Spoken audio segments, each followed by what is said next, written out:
spirit and that energy will transfer into other people. Your spirit lives on. If you die like a soldier, if you die brave, that means your spirit lives on. Bravery is a positive energy. Cowardice is a negative energy that dissipates. Negative energy usually finds its way. Nature, the universe makes it dissipate. It makes it go into a condensed place. You understand? Let me get a little metaphysical here. Notice when you look at history, for black people, for example, when you look at history, the people you remember are the people who were brave. You remember the Marcus Garveses. You remember the Malcolm X's out there. You remember the Dr. Kings. You remember the people who were brave. You remember Dessalines. You remember bravery because that energy, that's a positive energy. And anybody with a positive mindset, they're going to soak in that energy. They're going to soak in that positive energy. Energy is like magnets.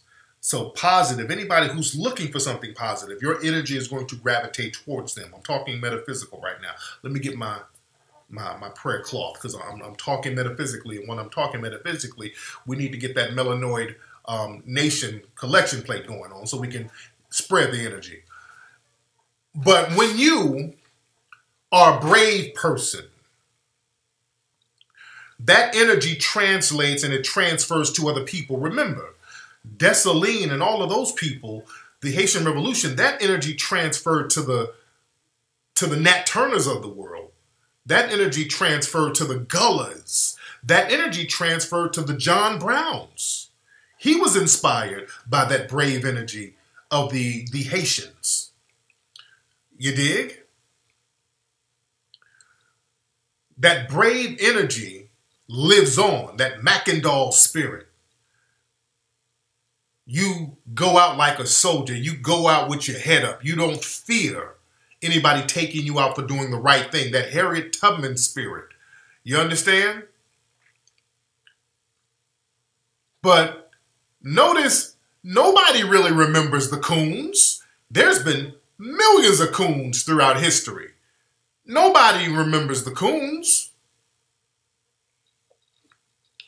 Coons just kind of fall off. Ass-licking, buck-dancing Coons. You die, you live a rat, you die like a rat. Just insignificant. And I use the rat analogy. That guy, William somebody, the guy who snitched on our brother in Chicago in the 1960s. That informant who snitched on our brother. He worked with the FBI. They gave this nigga a bag of peanuts. He got just chump change for snitching on Fred Hampton. This coon-ass nigga, William something. I can't think of his name right now. This low-life coon gave the FBI an outline of Fred Hampton's apartment so they can go in there and kill that brother in the middle of the fucking night. I ain't talking about Darthard Perry. That's another coon. That's another coon. It was another dude who snitched on Fred Hampton. And William O'Neill, is that his name? I think that's his name, William O'Neill. But he snitched on Fred Hampton. I think the nigga got $300. He cut some kind of bullshit deal because they were about to, he caught a charge for something, some interstate shit he did. So he made a deal, and the deal was you got to work for us and snitch on the people in the Black Panthers. So this coon-ass nigga, and that's why most people don't remember his name, by the way. He's a nobody in the script of life. But this William O'Neill dude, he had to go in a witness protection program for years. He had to live like a rat. His life, just he snitched for $300, got this revolutionary brother, this brave icon killed, this young brother too. William O'Neill had to live in witness protection for years, and then I think in the late 80s, early 90s, this coon-ass nigga got ran over by a car. That's living and dying like a rat. A cowardly fucking rat. How you live is how you go out. And nobody's receiving that energy. Nobody's receiving that energy. You understand? He was a coward, a low-life rat bastard coward. And that's the thing. We got to get off this thing where we just want to exist and live like rats and roaches, because that ain't life. That's insignificance. You understand? We got to start thinking like warriors, like soldiers, and we got to start thinking about how we protect ourselves. Yes, I did talked about him before, and somebody said Nat Turner is a myth. Are you in here trolling? Speaking of Nat Turner, this is some stuff we're gonna break down in the Hidden Colors 5 movie. We're gonna get deep about how people in slavery was treated, but a lot of folks don't know.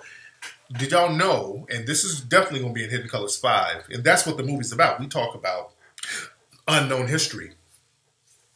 You know, there is no grave site for Nat Turner. There is no grave site for him.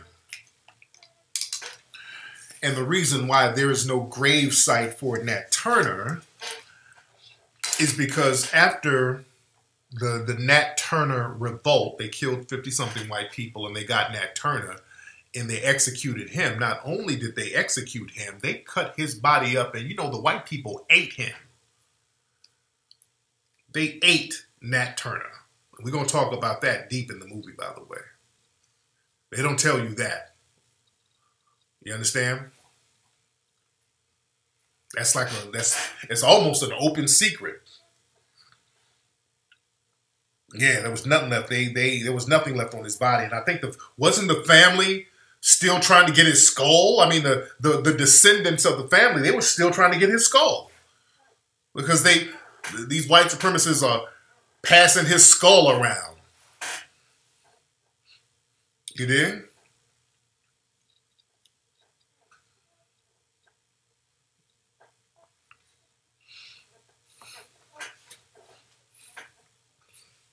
Oh yeah. They skinned his body. They cut every inch of skin off that man's body and passed it around.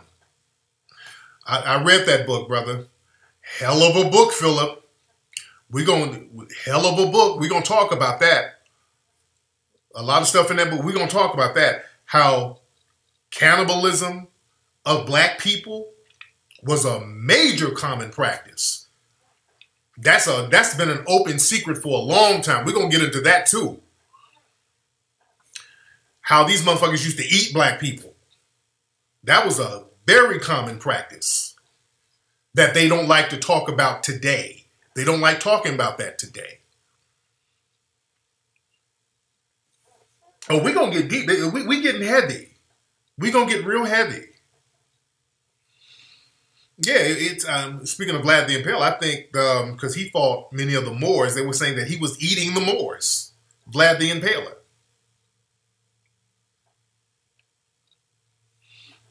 Oh yeah, we're going to get deep with that. Yeah. It's heavy, man. It's some heavy shit, dude. We don't understand how these people are, man. Black people we don't understand the half of it, man. We don't really understand the half of it, bro.